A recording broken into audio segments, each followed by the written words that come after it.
Hello, hello, hello, hello.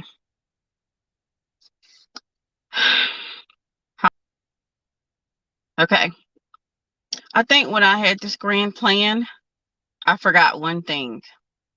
It's going to be hard for me to be able to see the comments on the live. Okay, okay, there's a way to do it.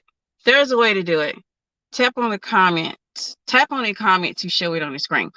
So, one of the things I need you all to do, since this is a whole different setting, if you are here with me today, I need you to leave a comment down below so I'll know that you're in the live stream. I had to move places from where I normally do my live streams because currently we're doing some upgrades in that space. And I couldn't do it there because it's too much noise, it's too much movement, and I did not want to not do a live stream today. And I figure I might will do it on the go because I want you all to do it, be with me while I go and I'm waiting on my husband to do his physical therapy, and then we're going to go out to lunch. But we're going to talk about how to create a soft life that is pleasurable, joyful, and at ease. One of the first things before I get started is I want to give you a definition of what a soft life is. And keeping in mind the definition because we're going to go through why it matters. A soft life is filled with ease, comfort, doesn't require hard work, sacrifice, or unpleasantness. And that matters. So we're going to talk about how to make that happen for yourself. I'm going to give you some examples how I made it happen for me. If someone could leave a comment possibly, so I can, since we're mobile, I'm not sure if you're commenting or if you're leaving any comments. I'm trying to see if I can figure it out because that's one thing I didn't plan that far. I forgot about that little tidbit that I might want to have another phone with me so that I can look at the comments, but I'm supposed to be able to see the comments here. I don't see any comments. I see none. Oh, here they are. Thank you so much for commenting. Hi. Hi, Pedestal Wise. Hi, how are y'all doing? Hope you're having a wonderful day. So let's talk about the soft life because women should be trying to create a soft life for themselves. You should create a life where you're at ease and pleasure and enjoy, where you don't feel like that you're sacrificing or that it's unpleasant to live. So let's talk about how I accomplished it for myself and what you need to do also if you want a similar experience. One of the first things that I can give you that my grandmother gave me growing up is live by the sword, die by the sword. If you follow me on TikTok, you've already know I've already put that out to the public. And the reason why that's so important is because it goes beyond just living by the sword. That statement just means that if you are a person who lives for violence, you will die by violence or die in a violent manner. And it can be applied to other areas of your life. If you're a person who lives for drama, do not be surprised if drama finds you. If you're a person who lives for toxicity, do not be surprised if toxic situations find you. If you're a person who lives in a manner that you wouldn't consider to be soft, or you wouldn't consider it to be pleasant, or you wouldn't consider it to be at ease, do not be surprised when you find more of it in your life. So that's the very first thing that my grandmother taught me is to live. If you live by the sword, you die by the sword. And it applies to other areas in your life. Another thing that has helped me to create my own soft life is love yourself more than you love dysfunction. I grew up and my child was pretty good. I'm not going to sit here and say it was horrible because I've met people who went through worse. Okay. But it was chaotic at some times in my life, especially when I went from my mother to my grandmother. When I was with my mother, it was chaotic. So, and I remember those times when I got with my grandmother, she offered me stability. So you have to love yourself more than dysfunction. So if you know that you grew up in you had a chaotic childhood pretty much. You knew that you didn't experience love from your mother. You knew that maybe you didn't experience love from your dad. You knew that you were used to chaotic energy being surrounding you. And this has left its imprint. Instead of just ignoring that, get help if needed. Stop running away from therapy if therapy is needed. Stop running away from healing if healing is needed. Don't run away from it. You have to love yourself more than dysfunction. That's one of the things that I did for myself. That's how I created a soft life.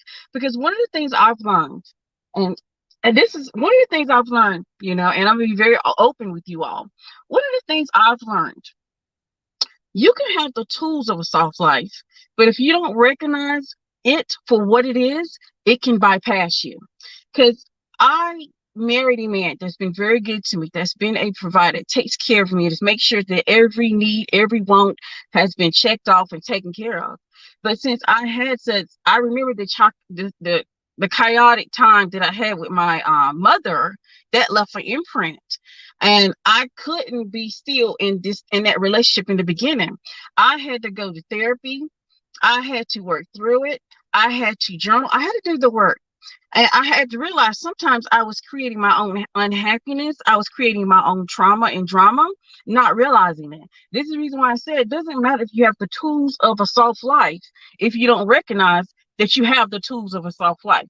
You can literally have those tools and everything's given to you and it falls in your lap, but then you're mentally not ready to handle it because you haven't dealt with the imprinting, that negative imprinting from childhood. You haven't dealt with that dysfunction.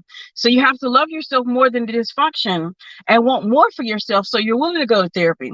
You're willing to do the shadow work. You're willing to look deeper. You're willing to ask yourself those why questions. This is how you get that soft life. Limit access to your energy. Limit access to your energy. It is so important that we learn to stop depleting ourselves of energy. Stop giving our energy away so freely. We should start looking at our energy as though we're protecting it. We should start looking at our energy as though we don't want anyone to mess up the energy or the things that we've created for ourselves. So start limiting access to your energy. Everyone doesn't deserve access to you. Everyone doesn't need to know your every move. Everyone doesn't need to know everything that's going on in your life. Everyone is not going to celebrate you when you have your wins. So you have to learn to limit access to your energy. It's not worth it. Stop entertaining people who don't have standards.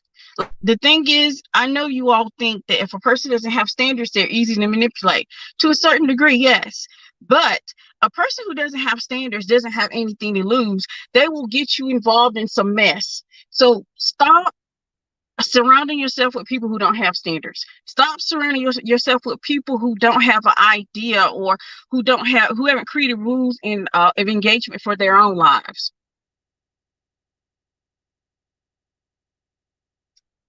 Be careful who you marry.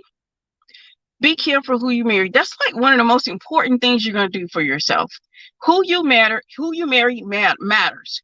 Who you marry matters. Who you have children matters. You do not want to go and marry the wrong guy. So it's important that we get away from these ideals of just love. We should start thinking about vetting. We should be vetting. We shouldn't just be thinking about vetting. We should be vetting. You shouldn't be allowing any Tom, Dick, or Harry into your life without vetting, because vetting is very important, because who you marry, who you have children with is very important. Pay attention to your mindset. Pay attention how you look at things. I don't think people realize that their perspective, their perception of things is only muddied by their own perception. How you see things is so important.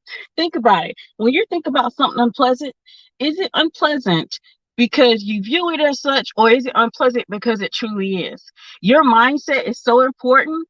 You won't even realize how you view the world is going to determine how you see something. So pay attention to how you view things and how your mindset. If your mindset is seeing everything in your life currently as unpleasant, as distasteful, as unhappy, figure out why.